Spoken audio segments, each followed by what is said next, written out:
একটি শান্ত নদী আর তার নিচে লুকিয়ে থাকা বিভৎস এক সত্য, যেখানে পুলিশ যখন লাশের খোঁজে ব্যস্ত, ঠিক অন্যদিকে তখন এক সিরিয়াল কিলার খুন করতে ব্যস্ত।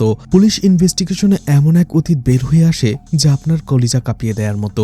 আজ কথা বলবো 2025 সালে কান্নাডা ভাষায় মুক্তি পাওয়া ক্রাইম থ্রিলার মুভি নিয়ে, যেটা আপনার মাথায় জট পাকিয়ে দিতে সক্ষম। এই সিনেমাটি কোনো সাধারণ সিরিয়াল কিলারের গল্প নয়, আর এর ক্লাইম্যাক্স আপনার পুরো ধারণাটাই বদলে দেবে। চলুন আজ এই অন্ধকার রহস্যের গভীরে ঢোকা যাক। তো আজ এক্সপ্লেন করতে যাচ্ছি কান্নাডা ভাষায় মুক্তি পাওয়া সাসপেন্স থ্রিলার মুভি বন্দুক, যেটা 2025 সালে মুক্তি পেয়েছিল।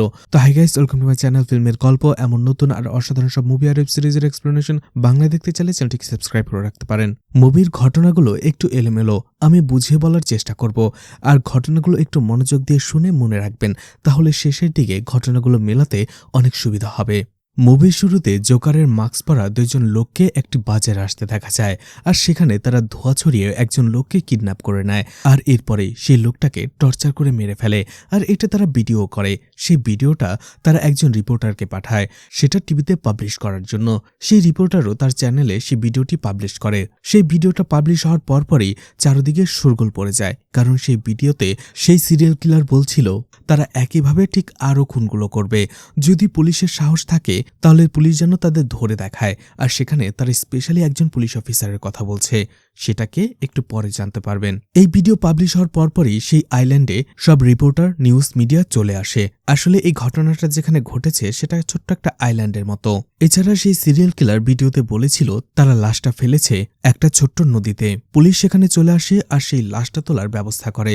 যেহেতু সেটা একটা ছোট আইল্যান্ড ছিল, তাই সেখানে তেমন সুযোগ সুবিধাও ছিল না, আর এই জন্য পুলিশ লাশ তোলার জন্য পুলিশ সাহায্য নেয় মিত্রার আসলে ছোট্ট একটা টিম রয়েছে যারা নদীতে ডুব দিয়ে অনেক গভীরে যেতে পারে, আর তাই তারা এই লাশ উদ্ধারের কাজটা নিয়েছে। পুলিশ অফিসার জনার্দনের পক্ষ থেকেই মিত্রাকে খবর দেওয়া হয়েছে এই লাশটা উদ্ধারের জন্য। এদিকে মিডিয়া লাগাতার পুলিশকে প্রশ্ন করে যাচ্ছিল, কিন্তু পুলিশ অফিসার জনার্দন এই ব্যাপারে কোনো কথাই বলে না, কারণ এখনও তারা কোনো ইনভেস্টিগেশনই করতে পারেনি। এরপরে পোর্টের মধ্যে সেই মিত্রাকে দেখানো হয়। মিত্রার আসল কাজ লাশ উদ্ধার করা নয়, বরং সে ছোটখাটো কিছু ইলিগেল কাজও করে। আসলে সেটি আন্নার হয়ে কাজ করে এই মিত্রা। সেখানে গানস বা বন্দুককে ছোট ছোট পার্টে আলাদা করে মাছের ভেতরে ভরে সেগুলোকে পাচার করার কাজ করে মিত্রা সেই পোর্টেই বসেছিল। তখনই তার কাছে খবর আসে পুলিশ অফিসার জনার্দন তাকে খবর দিয়েছে পানি থেকে লাশ তুলতে হবে। যদিও এখানকার পুলিশ জানে যে মিত্রা অবৈধ কাজ করে, কিন্তু পুলিশ তাকে কোনো বাধা দেয় না, কারণ প্রত্যেক মাসে সে পুলিশদের কাছে টাকা পৌঁছে দেয়। সিন কাট হয়ে যায়। এরপরেই একজন রিটায়ার্ড পুলিশ অফিসার রুদ্রাকে দেখানো হয়, যে তার মেয়ের অকাল মৃত্যুটা কোনোভাবেই মেনে নিতে পারেনি, আর এই জন্য সে তার চাকরি থেকে রিজাইন দিয়েছে। সে তার মেয়ের মৃত্যুতে এতটাই শোকাহত ছিল, মাঝে মধ্যে এখনও তার মেয়েকে কল্পনা করে, আর সেই কষ্ট ভোলার জন্য সারাদিন নেশার মধ্যে ডুবে থাকে।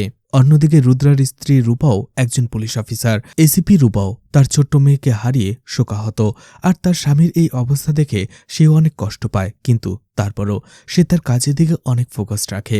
রুদ্রা বাসায় আসার পরেই রূপা তাকে একটি ভিডিও দেখায়। ভিডিওটা ছিল সেই সিরিয়াল কিলারের। সেই সিরিয়াল কিলার ভিডিওতে বলেছিল এসিপি রূপাকে যদি সে তাকে ধরতে পারে তাহলে যেন ধরে দেখাক। কিন্তু সিরিয়াল কিলার রূপাকে কেন এই চ্যালেঞ্জটা করলো? কারণ রূপা তার আজ পর্যন্ত নেয়া কেসগুলোর একটিও অসম্পূর্ণ রাখেনি। সবগুলো কেস সে সফলভাবে সমাধান করেছে, আর এই জন্য সিরিয়াল কিলার তাকে চ্যালেঞ্জ দেয়। ভিডিও শেষ হওয়ার পরে রূপা রুদ্রাকে বলে, আমার মনে হচ্ছে না এই কেসটা এতটা সহজ, কারণ খুনি অনেক বেশি কনফিডেন্ট, তাই আমার এই কেসে তোমার সাহায্য লাগতে পারে, তুমি আমার সাথে চলো। আসলে রূপা সে আইল্যান্ডে যাবার কথা বলছিল, কিন্তু রুদ্রা বলে সে চাকরি ছেড়ে দিয়েছে অনেক আগে, আর এখন কি বা তাকে সাহায্য করতে পারে। কিন্তু রূপা যখন তাকে জোর করে, অবশেষে রুদ্রা তার সাথে যেতে রাজি হয়। এদিকে মিত্রা আর তার টিমকে দেখা যায়, যারা ক্রাইম সিনে চলে এসেছিল। মিত্রার টিমে শঙ্কর এবং ধর্মাও ছিল, যারা পানি থেকে লাশ তুলতে তাকে সাহায্য করত। সেই টিমের মধ্যে ধর্ম হচ্ছে মিত্রার বন্ধু, আর শঙ্কর সে একজন বয়স্ক লোক, আর সেও শুধুমাত্র পেটের দায়ে এই কাজগুলো করে। কিন্তু তারপরে শঙ্কর মাঝে মধ্যেই মিত্রাকে বলে কেন তারা এমন অবৈধ কাজ করছে, যেটাতে সবসময় ধরা পড়ার ভয় থাকে। মিত্রা বলে এই কাজগুলো শুধুমাত্র তারা করছে পেটের দায়ে বাধ্য হয়ে, আর সিস্টেম তাদের এই কাজগুলো করতে বাধ্য করেছে। এরপরে দেখা যায় মিত্রা রেডি হয়ে পানিতে ঝাঁপ দিয়ে বসে সেই লাশটা তোলার জন্য। কয়েকবার ডুব দেওয়ার পরে অবশেষে মিত্রা সেই লাশের বস্তাটা খুঁজে পায়, আর সেই বস্তা টেনে তোলে শঙ্কর এবং ধর্মা। এরপরেই আমাদের একটি আশ্রমকে দেখানো হয় যেটার নাম অদ্বেতা। আর এই আশ্রমটি যে চালাতো সেই লোকটার নামও ছিল অদ্বেতা, যে খুবই ভালো মনের মানুষ। সে আশ্রমের অনাথ বাচ্চাদের অনেক বেশি ভালোবাসত, বিশেষ করে সেই আশ্রমে থাকা বিশ্বকে দেখা যায় সে তার বন্ধুর মাধ্যমে একটি চিঠি লিখছিল, প্রেমপত্র যাকে বলে, লাক্ষ্মীকে দেবার জন্য। সে লাক্ষ্মীকে পছন্দ করে কিন্তু কখনো তার মনের কথা বলতে পারেনি। বিশ্ব আর এই অনাথ আশ্রমে দুইজন ভালো বন্ধু ছিল, একজনের নাম অর্জুন, আরও একজনের নাম বলা হয় না, তো তাকে আমরা বেস্ট ফ্রেন্ড বলবো। আর এই লাক্ষ্মী ছিল অর্জুনের ক্লাসমেট, যাকে বিশ্ব পছন্দ করত। এদিকে বিশ্ব এবং তার বাকি দুই বন্ধুর সাথে প্রভারও বন্ধুত্ব ছিল, আর এই প্রভা তার বাবার চায়ের দোকানেই কাজ করত। এদিকে বিশ্বকে দেখানো হয় যে প্রত্যেকদিন রোজ গার্ডেন থেকে গোলাপ চুরি করে লাক্ষ্মীর পথ আগলে দাঁড়াতো তাকে গোলাপ দিবে ভেবে, কিন্তু কোনোদিনও সেটা সে করতে পারেনি লজ্জার কারণে। এদিকে আবারও পুলিশ অফিসার রূপাকে দেখানো হয় যে সেই থানায় চলে আসে আর জনার্ধনের কাছ থেকে সেই কেস ফাইলটা নিয়ে নেয়। জনার্ধন বলে, আপনার সাথে কি স্যারও এসেছে, অর্থাৎ রুদ্রার কথা জিজ্ঞেস করছিল। রূপা বলে, হ্যাঁ, গাড়িতেই বসে রয়েছে। রূপা কেস ফাইলটাই দেখছিল, ঠিক ওই সময়টাতে সে দেখতে পায় একটা টিভি চ্যানেলে আবার রূপার জন্য সেই সিরিয়াল কিলার নতুন একটি ভিডিও পাবলিশ করেছে। আর সেই ভিডিওতে সে রূপার সাহসের প্রশংসা করে, কারণ সে খুনির চ্যালেঞ্জ অ্যাকসেপ্ট করেছিল। আর সেই ভিডিওতে সিরিয়াল কিলার আরও একজন লোককে খুন করে, আর সেই ডেড বডিটাও নদীর কোন জায়গায় ফেলবে সেটাও বলে দেয়। রূপা জনার্ধনকে বলে, এই খুনি অনেক বেশি চালাক, কারণ সে খুন করে এক জায়গায় কিন্তু রাতের আধারে সেই লাশটা নদীতে ফেলে, কারণ পুলিশের নদীতে লাশটা খুঁজে পেতে সময় লাগবে। আর এই সময়টাতে ডেড বডির গায়ে কোনো প্রমাণ লেগে থাকলে সেটাও মিশে যাবে পানির সাথে।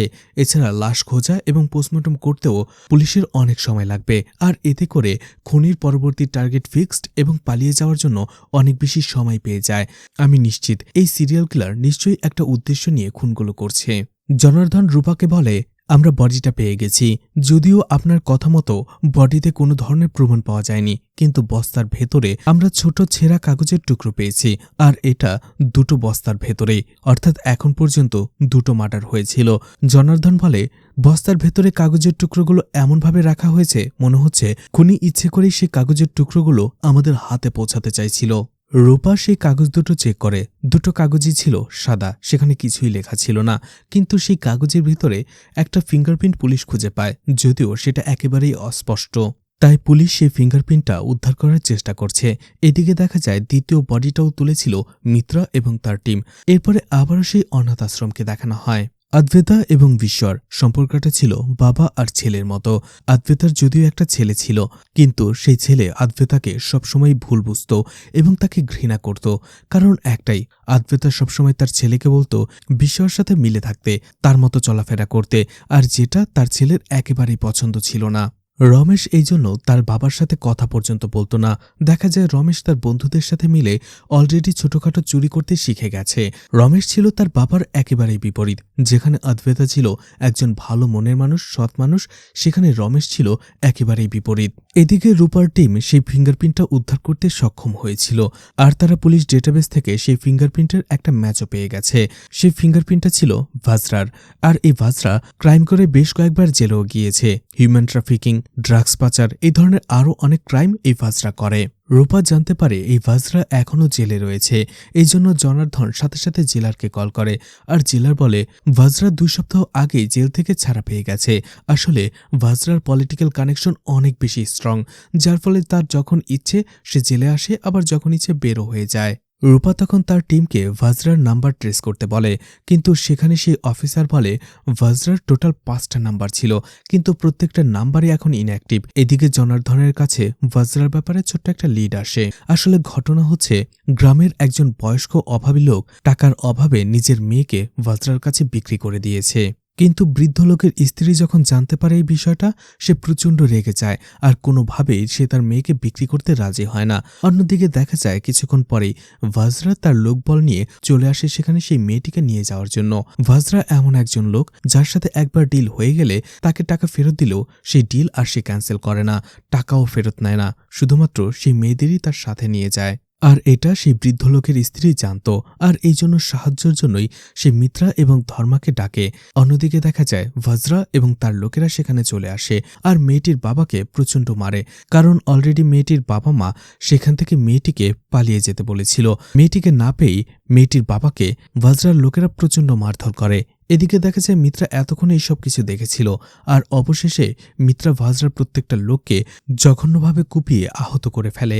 আসলে যতক্ষণ ভাজরার লোকেরা মেয়েটির বাবার গায়ে হাত তুলেছিল তখন মিত্রা কিছুই বলেনি, কারণ দোষটা মেয়েটির বাবারই, কারণ সে নিজের ইচ্ছেই নিজের মেয়েকে বিক্রি করেছে। কিন্তু যখন ভাজরার লোকেরা ধর্মা এবং মেয়েটির মায়ের গায়ে হাত তোলে তখন মিত্রা রেগে যায় এবং ভাজরার লোকদের কোপাতে শুরু করে। এদিকে ভাজরা মিত্রাকে পেছন থেকে এসে তার মাথায় আঘাত করে। মিত্রা আহত হয়, কিন্তু তারপরও আবারও সে উঠে দাঁড়ায় এবং ভাজরাকেই সেখানে মেরে ফেলে। এই খবর পেয়ে সাথে সাথে পুলিশ ফোর্স নিয়ে সেখানে চলে আসে জনার্দন এবং ভাজরার ডেড বডি উদ্ধার করে। পুলিশ সেখানে মিত্রাকে অ্যারেস্ট করে, আর পুলিশের মনে হতে থাকে এই খুনগুলো যে হচ্ছে এখানে সেগুলো মিত্রাই করছে, যদিও মিত্রার বিরুদ্ধে তাদের কাছে তেমন কোনো প্রমাণ নেই। রূপা যখন ইন্টারোগেশন করতে যায় মিত্রা তাকে বলে, আমি যদি আসলেই সেই সিরিয়াল কিলার হতাম তাহলে আপনি কি আমাকে এত সহজে ধরতে পারতেন? কিন্তু জনার্দন এবং তার টিম মিত্রার কোনো কথাই শোনে না, তাকে সেখানে টর্চার করে, 3rd ডিগ্রি দেয়। আর এরপরেই রূপা মিত্রার ব্যাপারে আরও ইনফরমেশন পায়। মিত্রা অবৈধভাবে অস্ত্র পাচার করে। মিত্রা এবং তার বন্ধু ধর্মা এই কাজটা করে। অন্যদিকে তারা দুজনেই থাকে শঙ্করের গ্যারেজে। যদিও পুলিশের কাছে মিত্রার এইসব অবৈধ কাজকর্মের কোনো প্রমাণই ছিল না। এছাড়া রূপা আরও জানতে পারে মিত্রা এবং তার টিম টাকার বিনিময়ে পুলিশের হয়ে লাশ উদ্ধার করে পানি থেকে। অন্যদিকে রূপা সেই 2টি ডেড বডির ফরেন্সিক রিপোর্ট থেকে জানতে পারে মারার আগে তাদের অনেক বেশি টর্চার করা হয়েছিল। এছাড়া তাদেরকে খুন করা হয়েছে এক ধরনের স্পেশাল বন্দুক থেকে, যেগুলো পশু শিকারের জন্য ব্যবহার করা হয়। আর এই গানগুলোতে একসাথে 5টা বুলেট ভরা যায়। কিন্তু পুলিশ মিত্রাকে কেন এই কেসগুলোর সাথে কানেক্ট করছে, কারণটা হচ্ছে সেই বুলেট। আসলে আগে যে 2টো মার্ডার হয়েছে সেই সব লাশের ভেতর থেকে যে বুলেট পাওয়া গেছে ভাজরার বডি থেকেও ঠিক একই ধরনের বুলেট পাওয়া গেছে। পার্থক্যটা হচ্ছে আগের 2টা বডিকে অনেক টর্চার করে অনেক সময় নিয়ে মারা হয়েছে, শুধুমাত্র ভাজরাকেই খুব তাড়াতাড়ি মারা হয়েছে। আর এই জন্য মিত্রাকে আবারও জিজ্ঞাসাবাদ করা হয়। মিত্রা বলে, আপনার কি মনে হয় আমি এই খুনগুলো করেছি, আমি এর সাথে জড়িত? তাহলে আপনি ভুল ভাবছেন। আসলে এখানে যা হচ্ছে সেটার শিকড় অনেক গভীরে গিয়েছে। সত্যি জানতে হলে আপনার এই শিকড়ের শেষ পর্যন্ত যেতে হবে। রূপাও বুঝতে পারে মিত্রা তাকে আসলে কি বলতে চাইছে। সিন কাট হয়ে যায়। অনাথ আশ্রমের ছেলেদের দেখা যায় ক্রিকেট খেলতে, কিন্তু সেখানে বিশ্ব এবং রমেশের সাথে ঝগড়া বেঁধে যায়। যদিও ঝগড়াটা রমেশই শুরু করেছিল। বিশ্ব এবং তার বন্ধুরা প্রথমে মুখেই কথা বলছিল, কিন্তু যখনই রমেশ লাক্ষ্মীর ব্যাপারে উল্টোপাল্টা কথা বলতে থাকে তখন বিশ্ব প্রচণ্ড রেগে যায় আর রমেশকে সেখানে প্রচণ্ড মারধর করতে থাকে। আর কিছুক্ষণ পরে সেখানে রমেশের বন্ধুরাও চলে আসে আর তারাও ঝগড়াঝাটি করতে থাকে, মারামারি করতে থাকে। অদ্বৈতা যখন এই ব্যাপারটা জানতে পারে সে সবাইকে বকাঝকা করে আর বলে কেন তারা এমন ঝামেলা করলো। বিশ্ব নিজের ভুলটা বুঝতে পারে এবং অদ্বৈতার কাছে ক্ষমা চায়। অদ্বৈতা রমেশ এবং বিশ্বকে বলে, তোমরা কেন দুইজনে ভাইয়ের মতো থাকতে পারো না? বিশ্ব বলে তার এমন আর কখনো হবে না।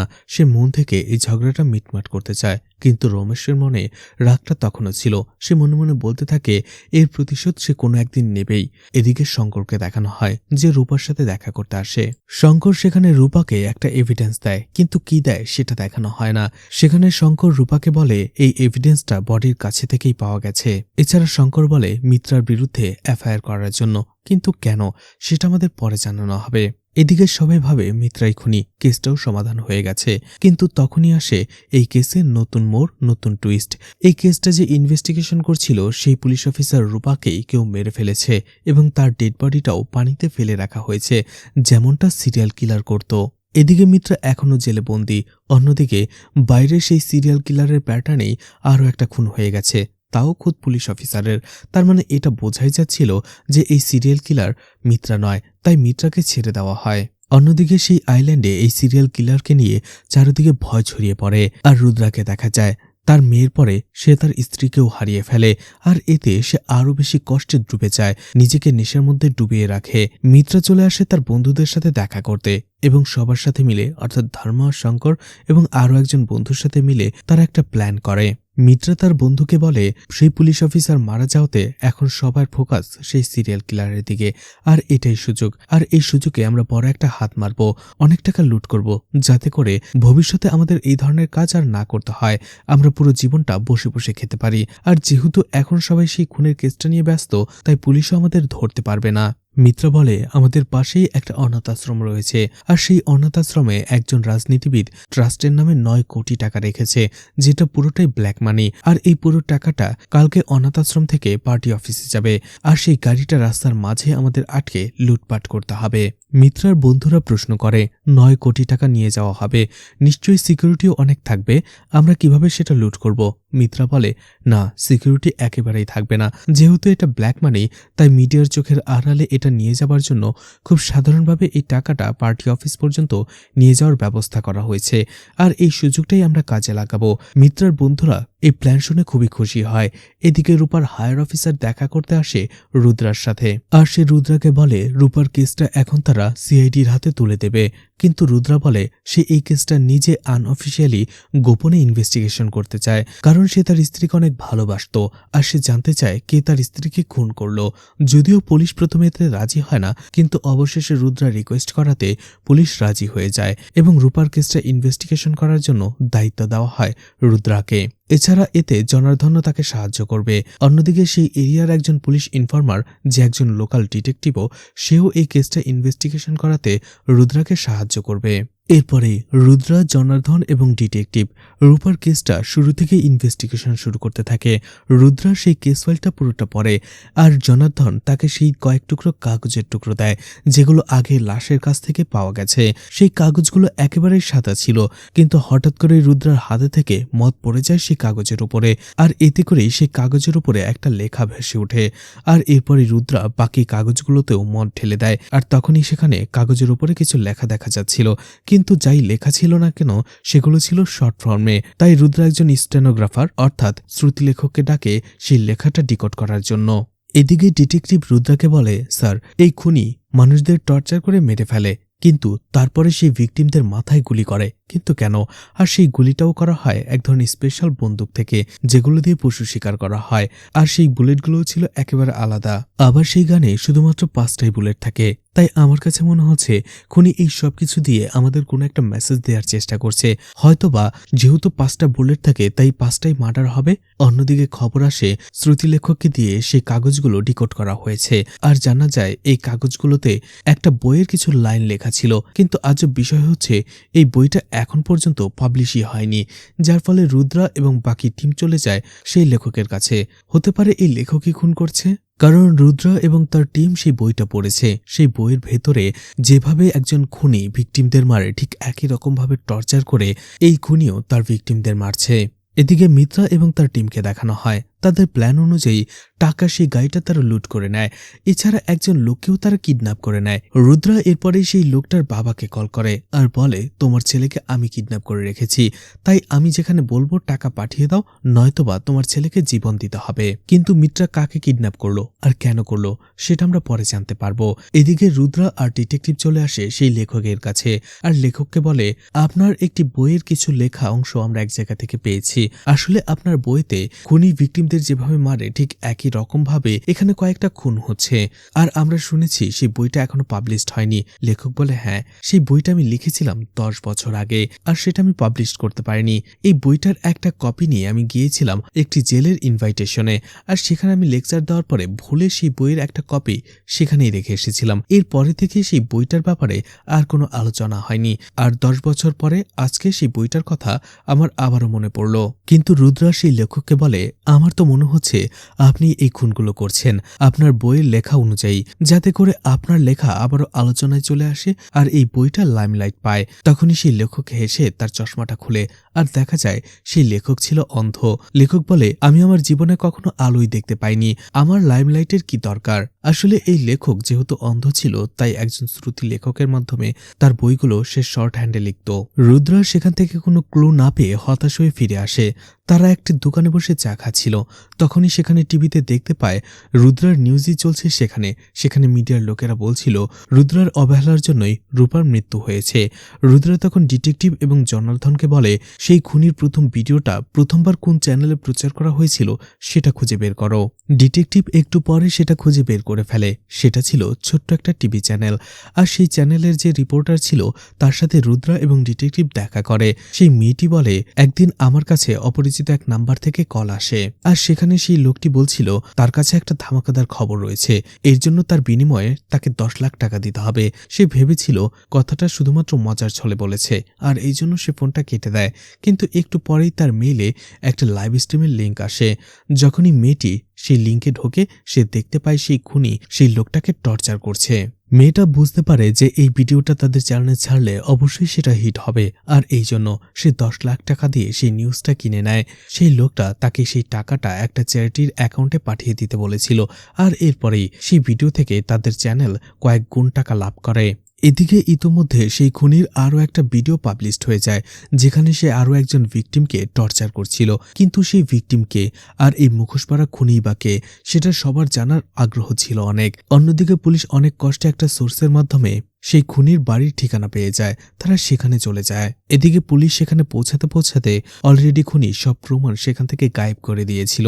এদিকে সেই নিউজ রিপোর্টার মেয়েটি যে চ্যারিটির অ্যাকাউন্টে টাকাটা ট্রান্সফার করেছিল সেটার ডিটেলস বের করে নেয় রুদ্রা এবং তার টিম, আর জানা যায় সেটা ছিল সেই অনাথ আশ্রমের, যে অনাথ আশ্রমের টাকা মিত্রা এবং তার টিম লুট করেছে। এদিকে সেই অনাথ আশ্রমের পেছনে যে এমপি ছিল সবার সন্দেহের তীর যেতে থাকে সেই এমপির ছেলের দিকে, যাকেও কিডন্যাপ করা হয়েছে। আর সেই এমপির ছেলেকে কিডন্যাপ করেছিল মিত্রা, অর্থাৎ মিত্রা এবং তার টিম যে লোকটাকে কিডন্যাপ করেছিল সে এমপির ছেলে ছিল। আর সেই এমপির কথাতে এই কিডন্যাপিং এর বিষয়টা আপাতত পাবলিক করা হয়নি। সবাই জানে যে সেই এমপির ছেলে মিসিং, আর এই জন্য রুদ্রা মনে করতে থাকে হয়তোবা সেই এমপির ছেলেই এই খুনগুলো করছে, এবং যাতে কেউ তাকে ধরতে না পারে এই জন্য নিজে নিজে মিসিং হওয়ার নাটক করছে। অন্যদিকে এমপির ছেলেই সেই অনাথ আশ্রমের পুরোপুরি দায়িত্বে ছিল। এই জন্য রুদ্রার মনে হতে থাকে এই কেসটা সে অলরেডি সলভ করে ফেলেছে। এদিকে হঠাৎ করেই সেই অনাথ আশ্রমের পরিবেশ রাতারাতি একেবারে বদলে যায়। যে অদ্বৈতা বাচ্চাদের সাথে একেবারে সুন্দরভাবে কথা বলতো, ভালো ব্যবহার করত, সেই অদ্বৈতাই বিশ্বাসসহ বাকি বাচ্চাদের সামনে মদ খেতে থাকে, সিগারেট খেতে থাকে। এমনকি অদ্বৈতা সেই সব বাচ্চাদের হাতে গান তুলে দিত এবং তাদের অর্ডার দিত অদ্বৈতার বলা সেই খারাপ কাজগুলো করার জন্য। অদ্বৈতা নিজের হাতে সেই বাচ্চাদের হাতে কলমের পরিবর্তে গান তুলে দেয় এবং তাদের পুরোপুরি জীবন বদলে দেয়। কিন্তু সেটা কেন, হঠাৎ করেই কেন এত রাতারাতি পরিবর্তন, সেটা একটু পরেই আমরা জানতে পারবো। এদিকে রুদ্রা গাড়ি নিয়ে কোথাও যাচ্ছিল। রাস্তায় মিত্রা তার গাড়ি আটকায় আর বলে তার বাইকটা নষ্ট হয়ে গেছে, তাকে লিফট দেওয়ার জন্য। গাড়িতে উঠে বসার পরেই মিত্রা রুদ্রাকে সেই সিরিয়াল কিলিং এর ব্যাপারে প্রশ্ন করতে থাকে। বলে খুনিকে আপনারা এখন পর্যন্ত ধরতে পারেননি। রুদ্রা অবাক হয়ে যায়, সে কি করে জানলো যে রুদ্রা এই কেসটা আনঅফিসিয়ালি ইনভেস্টিগেশন করছে। মিত্রা আরো বলে আপনার কাছে মনে হচ্ছে সেই এমপির ছেলে এই সিরিয়াল কিলিংগুলো করছে? আপনি কি সত্যি বিশ্বাস করেন যে ওই এটা করছে? আমার মনে হয় আপনিও আসল সত্যিটা জানেন। আপনি শুধুমাত্র পাবলিকের ধ্যান এই কেস থেকে সরানোর জন্যই এটা করছেন, আর এই সুযোগে আপনি আপনার কাজটা করে যেতে পারেন। আসলে আমি জানি আপনি জেলখানায় সেই সব রেকর্ডগুলো খুঁজে বের করছেন যেটা 6 মাস আগে পড়ে গিয়েছিল, কারণ সেই রেকর্ড বইতে সেই কয়েদিদের নাম ছিল যারা সেই লেখকের অনুষ্ঠানে ছিল। আপনি চাইলে আমরা দুজন মিলে এমন কিছু একটা করতে পারি যেখানে পাবলিকের ধ্যান সেই খুনের দিকে না গিয়ে অন্যদিকে চলে যাবে, আর আপনি আপনার কাজগুলো ঠিকঠাকভাবে করতে পারেন। কারণ আপনিও জানেন এই কেসটা এতটাও সিম্পল নয়। আপনি শুধুমাত্র সেই রেকর্ডের মাধ্যমে আসল খুনিকে খুঁজে বের করার চেষ্টা করছেন, আর আপনি এটাও জানেন এই খুনগুলোর সাথে অনাথ আশ্রম, ট্রাস্ট এবং আপনার নামও জড়িত। মিত্র সেখানে আরো বলে এইসব পলিটিশিয়ানদের জন্যই দেশের আজ এই অবস্থা, আর তারা এইসব কিছু করতে পারছে আপনাদের মতো কিছু পুলিশ অফিসারদের জন্য যারা সেই সব পলিটিশিয়ানদের পা চাটতে থাকেন। যদিও আমি আপনাকে খুব পছন্দ করি, এজন্য আমি আপনার কাজটা সহজ করে দিয়েছি। সেই পলিটিশিয়ানের ছেলেকে কিডন্যাপ করেছি এবং তাকে মেরেও ফেলেছি। ঠিক তখনই সেই ডিটেকটিভ কল করে রুদ্রাকে আর বলে রূপা মারা যাবার আগে মিত্রা নামের কারো নামে এফআইআর করতে চেয়েছিল। আর রূপা মিত্রাকেই খুনি হিসেবে অ্যারেস্ট করেছিল, কারণ সব প্রমাণ তার দিকেই যায়। এছাড়া শোনা গেছে সেই এমপির ছেলেকেও মিত্রাই কিডন্যাপ করেছে। তাই আমার মনে হচ্ছে যে সেই সিরিয়াল কিলার আর কেউ নয়, মিত্রাই। তাকে রূপা অ্যারেস্টও করেছিল, কিন্তু রূপার মৃত্যুর পরে তাকে ছেড়ে দেওয়া হয়। জনার্দনও এই বিষয়টা জানত, কিন্তু এই বিষয়টা ছোট ভেবে সে এই বিষয়টা কেস ফাইলে লেখেনি, আর আমাদেরও চোখে পড়েনি। সবকিছু শোনার পরে রুদ্র অবাক হয়ে যায়। এরপরে আমাদের একটা ফ্ল্যাশব্যাক দেখানো হয়। শঙ্কর সেই দিন রূপাকে কি এভিডেন্স দিয়েছিল, আসলে সেটা ছিল একটা লকেট। আর রূপা সেই লকেটটা দেখার পরে অবাক হয়ে গিয়েছিল। আর এরপরে বাসায় আসার পরে সেই লকেটের ব্যাপারে যখন রুদ্রাকে জিজ্ঞেস করা হয়, রুদ্রা তখনও নেশায় ছিল, আর সে প্রচন্ড রেগে যায়। আর তখনই সে রূপাকে ধাক্কা দিয়ে বসে। রূপা পড়ে গিয়ে মাথায় প্রচন্ড আঘাত পায়, আর সেই আঘাতেই রূপা মারা যায়। অর্থাৎ রূপাকে রুদ্রাই খুন করেছিল। আসলে সেই লকেটটা অনেক বছর আগে রূপাই রুদ্রাকে দিয়েছিল। তাহলে সেই লকেটটা লাশের কাছে কি করে এলো? যাই হোক, এদিকে রূপাকে খুন করে ফেলার পরে রুদ্রার হুঁশ ফিরে। সে কি করে ফেলেছে, এখন কি করবে? সেই খুনটাকে ধামাচাপা দেওয়ার জন্য সেই সিরিয়াল কিলারের মতোই বস্তায় রূপার লাশটা বেঁধে সে নদীর পানিতে ফেলে দেয়। ঘটনা বর্তমানে চলে আসে, যেখানে মিত্রা এবং রুদ্রা কথা বলছিল। রুদ্রা যখন বুঝতে পেরে যায় যে এই খুনগুলো মিত্রাই করছিল, তখন মিত্রা বলে হ্যাঁ, সে এই খুনগুলো করছিল, আর সে চাইছিল রূপা এই কেসটা ইনভেস্টিগেশন করুক, যাতে রূপার মাধ্যমেই কেন এই খুনগুলো সে করছিল এবং কাদের মুখোশ সে উন্মোচন করতে চায় সেটা সামনে আসবে। কিন্তু রুদ্রা যখন রূপাকেই খুন করে ফেলে, তখন মিত্রা তার দ্বিতীয় প্ল্যান বানায়। কিন্তু মিত্রা এই খুনগুলো কেন করছিল, আর তার দ্বিতীয় প্ল্যানটাই বা কি ছিল, এই কোনো প্রশ্নের উত্তরই রুদ্রার কাছে ছিল না। তখন মিত্রা বলে, আপনি আগে যে কালো জগতে থাকতেন, যে অন্ধকার জগতের বাসিন্দা ছিলেন, সেখানে গেলেই এই সব প্রশ্নের উত্তর পেয়ে যাবেন। মিত্রা সেখান থেকে চলে যায়। অন্যদিকে রুদ্রা তাকে কিছুই করতে পারে না, কারণ মিত্রার হাতে তখন গান ছিল। মিত্রা সেখান থেকে চলে যাবার পরেই রুদ্রা দেখতে পায় তার গাড়ির পেছনে একটা রক্তাক্ত বস্তা, আর সেই বস্তার মুখ খুলতেই সেখান থেকে বের হয়ে আসে সেই এমপির ছেলের লাশ। এটা দেখে রুদ্রা অবাক হয়ে যায়। আর তখনই জানা যায় এই এমপি আর কেউ নয়, সেই অনাথ আশ্রমের মালিক আদ্বেতা। আর যে মারা গেছে সে ছিল আদ্বেতার ছেলে রমেশ। অর্থাৎ আমরা শুরুতে অনাথ আশ্রমের যে ঘটনাটা দেখেছি সেটা ছিল বেশ কয়েক বছর আগের ঘটনা। আর এই বেশ কয়েক বছরে আদ্বেতা অনাথ আশ্রমের মালিক থেকে এমপি হয়ে গেছে, আর রমেশও বড় হয়ে গিয়েছিল। আর সেই রমেশকে মিত্রা খুন করে দিয়েছে। কিন্তু এই সব কিছুর শুরু হয়েছিল কোথায়, সেটা জানার জন্য আমাদের সেই পাস্টে যেতে হবে, যেখানে সেই দিন আদ্বেতা নিজ হাতে গান তুলে দিয়েছিল বিশ্ব এবং তার বন্ধুদের। বিশ্ব তখন প্রশ্ন করেছিল, আপনি তো চেয়েছিলেন আমরা পড়াশোনা করে বড় হই, তাহলে গান কেন? আদ্বেতা বলে, আমি অনেক কষ্টে এই অনাথ আশ্রমটা গড়ে তুলেছি, কিন্তু কয়েকজন ট্রাস্টি, অর্থাৎ যারা ট্রাস্ট গঠন করে, তাদের নজর পড়েছে আমার এই অনাথ আশ্রমের ওপরে। তারা এটাকে দখল করে এটাকে তারা তাদের কালো টাকার প্রজেক্ট বানাতে চায়। আর আমি সেই বিষয়ে কোর্টে কেস করে দিনের পর দিন কোর্টে যাচ্ছি। আমি আর সহ্য করতে পারছি না, অনেক হয়েছে। আর এবার আমি সেই ট্রাস্টিদের নিজের হাতে শিক্ষা দেব, যাতে করে আমার এই অনাথ আশ্রমের দিকে আর কেউ চোখ তুলে তাকাতে না পারে। এই কথা শোনার পরে বিশ্ব এবং তার বন্ধুরা আদ্বেতার কথা অনুযায়ী দিন দুপুরে একজন ট্রাস্টিকে খুন করে ফেলে। পুলিশ বিশ্ব এবং তার বন্ধুকে অ্যারেস্ট করে, কিন্তু তারা 18 বছর কম বয়সী হওয়ায় তাদের অল্প কয়েক বছরের সাজা দিয়েই জেল থেকে ছেড়ে দেওয়া হয়। জেল থেকে ফেরার পরেই বিশ্ব একদিন দেখতে পায় রমেশ এবং তার বন্ধুরা লাক্ষ্মীর পিছু করছে। সেখানে বিশ্ব এবং অর্জুন লাক্ষ্মীকে বাঁচিয়ে নেয়। তারা একটা জায়গায় লুকিয়ে পড়ে, আর লাক্ষ্মীকে জিজ্ঞেস করে রমেশ তার পিছু কেন নিয়েছে।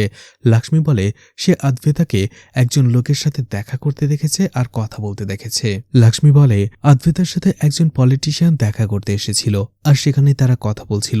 তাদের কথা শুনে লাক্ষ্মী জানতে পারে এই আদ্বেতা চাইছিল সে নিজেই পলিটিক্সে চলে আসবে, কিন্তু কয়েকজন ট্রাস্টি সেটা হতে দিচ্ছিল না। আর এই জন্য আদ্বেতা নতুন গল্প বানিয়ে বিশ্ব, অর্জুন আর বাকি এসব ছেলেদের মাধ্যমে সেসব ট্রাস্টিদের খুন করে ফেলে। আর যার ফলে সেই খুনগুলোর ভেতরে তাদের নামও আসে না। আর যেহেতু সেই খুনিগুলো সবে মাইনর ছিল, অর্থাৎ 18 বছরের নিচে, তাই তাদের অল্প কয়েক বছরের জেলের পরে ছেড়েও দেওয়া হয়। আর এছাড়া এই আশ্রমে যাদের বয়স 18 বছরের বেশি ছিল, এছাড়া যারা আদ্বেতার কথা মতো কাজ করতে রাজি ছিল না, আদ্বেতা তাদের নিজ হাতে খুন করে। আর এই অনাথ আশ্রমে যেসব মেয়েরা ছিল তাদেরকে সে বিক্রি করে দিত টাকার জন্য। আর এই কাজটা করত সে ভাজরার মাধ্যমে, যাকে মিত্রা মেরে ফেলেছিল। এতটাই ঘৃণিত লোক ছিল এই আদভেতা, অর্থাৎ এই আশ্রমের আড়ালে সে ভয়ঙ্কর কাজ করে যাচ্ছিল আর আশ্রমটা ব্যবহার করছিল নিজের স্বার্থে। এই সব কিছু বলার পরে সেই পলিটিশিয়ানকেও আদভেতা সেখানে নিজের হাতে খুন করে ফেলে। আর এই সব কিছু লাক্ষ্মী সেখান থেকে দেখে ফেলেছিল, অর্থাৎ লাক্ষ্মীও অনাথ ছিল, সেও এই একই অনাথ আশ্রমেই থাকতো, শুধু মেয়েদের ডিপার্টমেন্টে। লাক্ষ্মী প্রচন্ড ভয় পেয়ে গিয়েছিল, তার মুখ দিয়ে আওয়াজ বের হয়ে গিয়েছিল, যেটা শুনে ফেলেছিল আদভেতা। আর এই জন্য সে রমেশকে বলেছিল লাক্ষ্মীকে ধরতে। আর এরপরে সে কল করেছিল রুদ্রাকে, যাতে লাক্ষ্মীকে সে মেরে ফেলে। হ্যাঁ, রুদ্রা একজন করাপ্টেড পুলিশ অফিসার ছিল, যে আদভেতার সব অবৈধ এবং কালো কাজে তাকে সহায়তা করত। রুদ্রা লাক্ষ্মীকে ধরেও ফেলেছিল, কিন্তু কোনোভাবে সেখান থেকে পালিয়ে যায়। আর তার এই পালিয়ে যাওয়াতে তাকে সাহায্য করেছিল সেই অনাথ আশ্রমের লেডি কেয়ারটেকার। আর এই জন্য রমেশ এবং তার বন্ধুরা লাক্ষ্মীকে ধরে ফেলার জন্য এবং খুন করার জন্য তার পিছু করছিল। সবকিছু শোনার পরে বিশ্বা এবং অর্জুন প্রচন্ড রেগে যায়। বিশ্বা, অর্জুন এবং তার বেস্ট ফ্রেন্ড আর লাক্ষ্মী তারা একটা বোটের ভেতরে লুকিয়েছিল, কিন্তু হঠাৎ করেই রমেশ এবং তার লোকেরা সেখানে হামলা করে বসে, যেখানে সেই হামলায় বিশ্বা অজ্ঞান হয়ে যায়। বিশ্বর যখন জ্ঞান ফিরে সে দেখতে পায় অর্জুন সেখানেই মারা গিয়েছিল, তার সেই বেস্ট ফ্রেন্ড সেখানে তখনও অজ্ঞান অবস্থায় পড়েছিল। অন্যদিকে লাক্ষ্মীকেও তারা খুন করে রেখে গিয়েছিল, আর সেখানে রমেশ লাক্ষ্মীকে মারার আগে রেপও করেছিল। এরপরেই আদভেতা রুদ্রার সাহায্যে বিশ্বয়া এবং তার বেস্ট ফ্রেন্ডকে সেই পলিটিশিয়ান এবং লাক্ষ্মীর খুনের দায়ে অ্যারেস্ট করে নেয়। ঘটনা বর্তমানে চলে আসে, যেখানে মিত্রা রমেশকে কিডন্যাপ করেছিল এবং তারা তাকে বেঁধে রেখেছিল, যেখানে মিত্রা আর ধর্মা সমুদ্রের পাড়ে বসে কথা বলছিল। মিত্রা তাকে বলে, আমাদের আর একটা কাজ মাত্র বাকি, আর এরপরেই আমাদের জীবনটা শুধরে যাবে।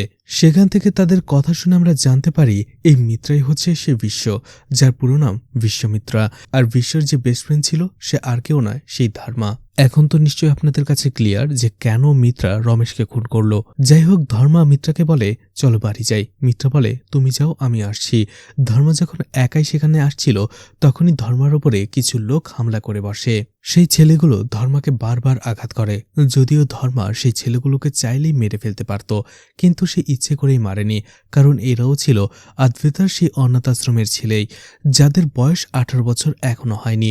আদভেতা এখনো তাদেরকে দিয়ে তার কাজগুলো করায়। আদভেতা আসলে জেনে গিয়েছিল মিত্রা আর ধর্মাই তার ছেলে রমেশকে কিডন্যাপ করেছে, আর এই জন্য তাকে ছাড়ানোর জন্য আর প্রতিশোধ নেবার জন্যই এই ছেলেগুলোকে পাঠিয়েছিল।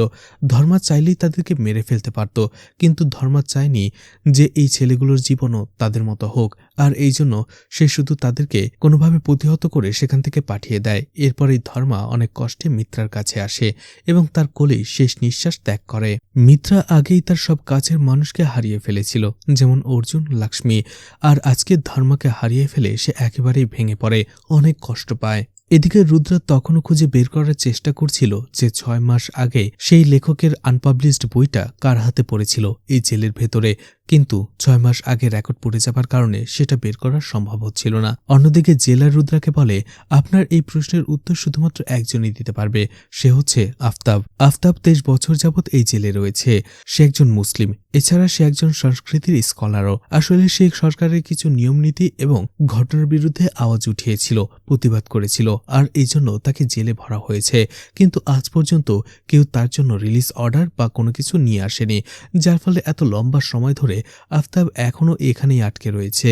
আফতাব এই জেলের প্রত্যেকটা কয়েদিকে খুব ভালো করে চেনে, তাই সেই আপনার প্রশ্নের উত্তর দিতে পারবে।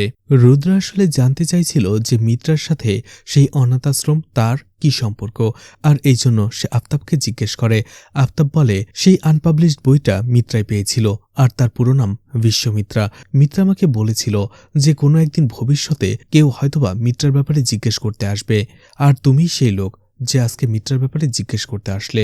এরপরেই সিন শিফট হয়ে যায়। আদভেতা এবং তার লোকেরা মিত্রার একজন লোককে ধরে ফেলেছিল এবং তাকে টর্চার করে জিজ্ঞেস করে যে মিত্রা কোথায়। সেই লোকটা বলে, মিত্রা কোথায় সেটা আমি আপনাকে বলবো না, আমরা একসাথেই ছোট থেকে বড় হয়েছি, মিত্রা আমার বন্ধু, আপনি হয়তো আমাকে ভুলে গেছেন, আমি সেই অনাথ আশ্রম থেকেই বড় হয়ে এসেছি। সেই ছেলেটি বলে, আমি আপনাকে একটা গল্প শোনাতে চাই, 2 ভাইয়ের গল্প, যমজ 2 ভাই। আর ঠিক তখনই দেখানো হয় আদভেতা আসলে খুব ভালো মনের মানুষ ছিল, সে তার অনাথ আশ্রম আর সেখানে থাকা বাচ্চাদের অনেক বেশি ভালোবাসত। অন্যদিকে আদভেতার এক যমজ ভাই ছিল, ভৈরব, আর যে একেবারে আদ্বেতার অপোজিট। সে গ্যাংস্টারদের হয়ে কাজ করত আর পুলিশ তাকে হন্য হয়ে খুঁজে বেড়াচ্ছিল। একদিন লুকিয়ে সে ভৈরবের সাথে দেখা করতে আসে। আদ্বেতা কোনোভাবেই চাইছিল না যে ভৈরবের ছায়া এই অনাথ আশ্রমের উপরে পড়ুক। অন্যদিকে ভৈরব ভাবছিল তাকে যেহেতু পুলিশ খুঁজে বেড়াচ্ছে, সে একদিন না একদিন পুলিশের হাতে ধরা পড়েই যাবে। আর এইদিকে সে যদি আদ্বেতাকে মেরে এখানে আদ্বেতার রূপ নিয়ে বসবাস করে, তাহলে পুলিশও তাকে ধরতে পারবে না, আর এই অনাথ আশ্রমটাও তার হয়ে যাবে। সমাজে আদ্বেতার খুব ভালো নাম ডাক রয়েছে, তাই সে অনেক কিছুই করতে পারবে এই মুখোশের আড়ালে। আর এরপরেই সে আদ্বেতাকে মেরে ফেলে, আর এই আদ্বেতাকে ভৈরবের আইডেন্টি দিয়ে তার লাশটা ফেলে দেয়, যার ফলে পুলিশ ভাবে ভৈরব মারা গেছে। আর বাকি রইল রমেশের কথা। রমেশ যদিও ভৈরবের ছেলে ছিল না, কিন্তু দুজনের স্বভাব ছিল একই রকম, আর এই জন্য ভৈরব রমেশকে নিজের ছেলে হিসেবে পালত। অন্যদিকে রমেশ ওই বিষয়টা জানত না যে ভৈরব আসলে তার বাবা নয়, বরং চাচা। ঘটনা বর্তমানে চলে আসে, ভৈরব চমকে যায়, আর ঠিক তখনই মিত্রা সেখানে চলে আসে। মিত্রা তার জীবনের শেষ খুনটা অর্থাৎ শেষ কাজটা করে তার মিশন পূর্ণ করতে চেয়েছিল।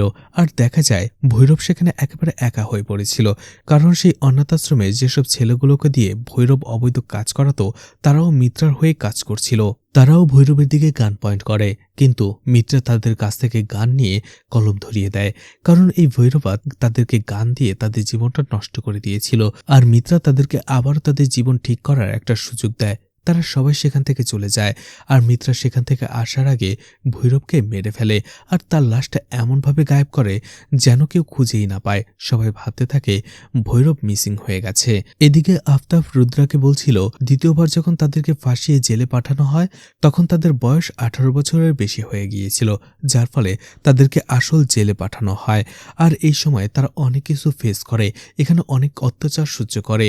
তখনকার কয়েদিরা এখানে নিজেদের মধ্যে বাজি ধরত আর লড়াই করত। আর একটা সময় মিত্রাকেও এইসবের ভিতরে ঠেলে দেওয়া হয়। মিত্রা নিজেকে এমনভাবে গড়ে তুলেছিল যে এই জেলের সবাই তাকে ভয় পেত, কিন্তু মিত্রা সেই সবের পাশাপাশি কলম তুলে নিয়েছিল। সে পড়াশোনা করেছিল, আর আমি ছিলাম তার টিচার। মিত্রা এখানে থাকার পরও পড়ালেখায় অনেক আগ্রহী ছিল। যদি তার জীবনটা এমন না হতো, তাহলে হয়তোবা তার ভবিষ্যৎ অনেক উজ্জ্বল হতো। তখনই সেই ডিটেকটিভ সামনে আসে রুদ্রার, আর বলে আমিও সেই অনাথ আশ্রম থেকেই বড় হয়েছি, আর আমি রুদ্রার হয়েই কাজ করি। রুদ্রা এই সব কিছু করেছে প্রতিশোধ নেবার জন্য, আর এই অনাথ আশ্রমের পেছনে যে ব্ল্যাক মানির স্ক্যাম চলছে সেটাকে সামনে নিয়ে আসার জন্যই। আর সেই টাকাগুলো লুট করে সেই অনাথ আশ্রমকেই আবারও ফিরিয়ে দেয়। এদিকে সেই অনাথ আশ্রমের যে কেয়ারটেকার ছিল, বৃদ্ধ মহিলা যে সেই দিন লক্ষ্মীকে পালিয়ে যেতে সাহায্য করেছিল, সে একদিন জেনে ফেলেছিল এই আদ্বেতা আর কেউ নয়, ভৈরবার যমজ ভাই। আদ্বেতাকে মেরে সে এখানে রয়েছে, কিন্তু তারপরও সে চুপ করেছিল, কারণ ভৈরবা তাকে বলেছিল সে যদি মুখ খোলে তাহলে এই অনাথ আশ্রমের বাচ্চাদের সে এক একে মেরে ফেলবে। ডিটেকটিভ রুদ্রাকে বলে আপনি যদি সেই রাতে লক্ষ্মীকে সাহায্য করতেন তাহলে লক্ষ্মী আজকে জীবিত থাকত, কিন্তু আপনি তো অন্ধকারের জগতে হারিয়ে গিয়েছিলেন। আপনি এটাও জানতেন না যে আদ্বিতাকে মেরে ফেলা হয়েছে। আপনি যার হয়ে কাজ করছেন সে ভৈরব। মিত্রা সেই ঘটনার পেছনে যারা যারা ছিল দায়ী তাদের সবাইকে মেরে ফেলেছে। সে তার প্রতিশোধ নিয়েছে। মিত্রা প্রতিশোধ নেবার আগে সবার নাম লিস্ট করেছিল, আর সেই তালিকায় সবার উপরে ছিল আপনার নাম। কিন্তু যখন জানতে পারে যে আপনার মেয়ে মারা গেছে আর সেই শোকে আপনি শোকাহত, তখন সে ভেবেছে যে আপনি আপনার শাস্তি পেয়ে গেছেন, আর এই জন্য সে আপনাকে মারেনি, ছেড়ে দিয়েছে। কিন্তু সে ভেবেছিল আপনার সত্যিটা বাইরে আসা দরকার, অনাথ আশ্রমের স্ক্যামটা বাইরে আসা দরকার, আর এই জন্য আপনার স্ত্রী রূপাকে দিয়ে সে এই কেসটা ইনভেস্টিগেশন করার নাম করে সবার কাছে মুখোশ উন্মোচন করতে চেয়েছিল। আর আপনিও জেলে চলে যান, শাস্তি কাটান, কিন্তু আপনি নেশার মধ্যে নিজের স্ত্রীকেই খুন করে দেন, আর সাথে আমাদের প্ল্যানটাকেও নষ্ট করে দেন, যার ফলে আমাদেরকে নতুন করে প্ল্যান বানাতে হয়েছে। এই সব কিছু বলার পরে ডিটেকটিভ সেখান থেকে চলে যায়। অবশেষে রুদ্রাও নিজের ভুল বুঝতে পারে। এই সবকিছু শুরু হয়েছে শুধুমাত্র তার জন্য। সেই দিন লক্ষ্মীকে যদি সে বাঁচিয়ে রাখত তাহলে আজকে হয়তোবা এই সব কিছু হতো না। শুধুমাত্র তার লোভের কারণেই তার পুরো পরিবারটা ধ্বংস হয়ে গেছে। তার ছোট্ট মেয়ে মারা গেছে, কিন্তু তার ছোট্ট মেয়ে কিভাবে মারা গেছে সেটা জানানো হয় না। শুধুমাত্র বলা হয় কোনো একটা রোগের কারণে তার ছোট্ট মেয়েটি মারা গেছে, আর তারা তাকে বাঁচাতে পারেনি। এদিকে নিজের অপরাধ বোধ থেকে অবশেষে রুদ্রা সুইসাইড করে। এরপরেই সেই রিপোর্টারকে দেখানো হয়। যার টিভি চ্যানেলে মিত্রা প্রথমবার তার ভিডিওটি প্রচার করছিল। আর সেখান থেকে জানা যায় এই রিপোর্টার আর কেউ নয়, প্রভা, যে তাদের ছোটবেলার বন্ধু ছিল। মিত্রা আর ধর্মা প্রথমে ঠিক করে নেয় তারা প্রতিশোধ নেবে। সেই দিন অর্জুন এবং লাক্ষ্মীর মৃত্যুর পেছনে যারা যারা ছিল তাদের সবাইকে সে মেরে ফেলবে। সেই দিন লাক্ষ্মীকে যারা রেপ করে মেরে ফেলেছিল রমেশের সেই দুই বন্ধুকে তারা প্রথমে মারে। এদিকে এখানে আরও একটা বিষয় রিভিল হয়, প্রভা এতদিন মিত্রার হয়ে কাজ করেনি, বরং মিত্রা তাকে জানায়নি সে সেই বিশোয়া, যে তার ছোটবেলার বন্ধু। মিত্রা শুধুমাত্র প্রভাকে অপরিচিত একজন লোক হিসেবেই কাজ করতে বলেছিল। এরপরে প্রভা যখন জানতে পারে এই পুরো বিষয়টা তখন অনেক খুশি হয়ে যায়, কারণ সে ছোটবেলা থেকেই তার বন্ধুদের হারিয়ে ফেলেছিল। আর অর্জুনকে তো সে তার ভাই মনে করত। তার ভাইকে হারিয়ে ফেলার পরে সে আবারও মিত্রাকে ফিরে পেয়েছে, এতে সে অনেক খুশি হয়ে যায়। মিত্রা তার মিশন পূরণ করে। অবশেষে সেই অনাথ আশ্রমটা সেই লেডি কেয়ারটেকারের হাতে তুলে দেয় আর প্রভার হাতে। এরা দুজন মিলেই এই অনাথ আশ্রমটাকে আবারও সুন্দর করে চালাবে। আর স্ক্যামের যে টাকাটা ছিল সেই পুরো টাকাটাও এই অনাথ আশ্রমেই দেয়। এদিকে সেই আফতাবকেও সে রিলিজ করায়। সেই আফতাব এখন অনাথ আশ্রমেই শিক্ষক হিসেবে বাচ্চাদের পড়ায়। অন্যদিকে সেই অন্ধ রাইটার, যার 143টি না পাবলিশ হওয়া বইকে সে পাবলিশ করে। কিন্তু মিত্রার এখনও একটা হিসাব বাকি ছিল। মিত্রা প্রথমবার ভৈরবার কথা মতো যে ট্রাস্টিকে খুন করেছিল তার ছেলে বড় হয়েছে, আর সেই ছেলেটি তার বাবার হত্যাকারীকে খুঁজতে খুঁজতে মিত্রার সামনে এসে দাঁড়ায়। মিত্রা তার বন্দুকের সামনে যেয়ে খুশি হয়ে দাঁড়িয়ে যায়, আর সেই ছেলেটিও মিত্রার জীবন নিয়ে নেয় সেই বন্দুক দিয়ে, যেটা ছোটবেলায় তার হাতে তুলে দেওয়া হয়েছিল। আর এই জন্যই হয়তোবা এই মুভির নাম রাখা হয়েছে বন্দুক। যদিও মুভিটা একটু অদ্ভুত এবং প্যাচালো ছিল, আশা করি মুভিটা আপনাদের বোঝাতে পেরেছি আর মুভিটা আপনাদের ভালো লেগেছে। আর মুভিটা ভালো লাগলে লাইক, কমেন্ট, শেয়ার করে পাশে থাকতে পারেন। তো আজকের মতো বিদায় নিচ্ছি, আবারও দেখা হবে নতুন কোনো মুভি বা ওয়েব সিরিজ নিয়ে। ততক্ষণ পর্যন্ত ভালো আর সুস্থ থাকবেন সবাই। আজকের মতো বিদায় নিচ্ছি, আল্লাহ হাফেজ।